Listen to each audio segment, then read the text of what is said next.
నా పేరు కండవెల్లి లక్ష్మి. మాది రాజానగరం నియోజకవర్గం, రాజానగరం మండలం, దివాన్పూరు గ్రామం. Human rights protection council of India Andhra Telangana మహిళా చైర్మన్, ఆల్ ఇండియా షెడ్యూల్ కులాల రాష్ట్ర మహిళా ప్రెసిడెంట్, టీడీపీ జిల్లా ఎస్ఎస్ఎల్ కార్యదర్శిగా నేను ముందుకు సాగడం జరుగుతుందండి. డిసెంబర్ 1వ తారీఖు అంటే మాకు క్రిస్మస్ పండుగ వాతావరణం నెలకొంటుంది కనుక ప్రతి సంవత్సరం వృద్ధులకు, వితంతులకు, అనాథులకు మేము మా ఫ్యామిలీ తరపు నుండి బట్టలు పెట్టడం మాకున్న ఆనవాయితీ అండి. ఈ డిసెంబర్ 1వ తారీఖున ఇక్కడ ఉన్నటువంటి వృద్ధులకు మేము చీరలు పంచిపెట్టడం జరిగిందండి. నేను చేసే సేవ ఏంటంటే లేనివారు ఎక్కడున్న వారికి సహాయం చేయడం, ఎక్కడ కష్టం వచ్చినా అక్కడ నిజాయితీగా నిలబడి పనిచేయడం, పేదలకు సహాయం చేయడమే నా ధ్యేయంగా ముందుకు సాగుతున్నాను.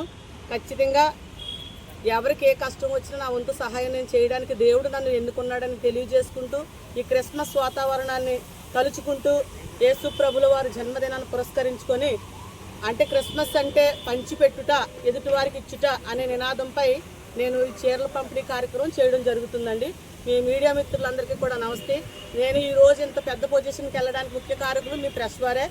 వచ్చి మీరు ఈ కార్యక్రమాన్ని ఇతరీతిగా నాకు సపోర్ట్ చేస్తున్నందుకు మీ అందరికీ పేరు పేరున కృతజ్ఞతలు, ధన్యవాదాలు తెలియజేస్తున్నాను.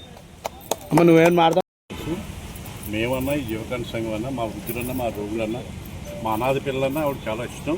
ప్రతి సంవత్సరం డిసెంబర్ 1కి వచ్చి మా వృద్ధులకి, మా రోగులకి వస్త్రదానం చేయడం ఆవిడకి అలవాటు.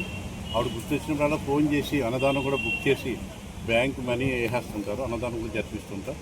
మా జీవకాండ సంఘం తరఫున, మా చైర్మన్ గారి తరఫున, మా యువ గారి తరఫున, మా సిబ్బంది తరఫున, మా రోగుల తరఫున ఆవిడ కృతజ్ఞత తెలియజేస్తుంది. Thank you madam. Thank you.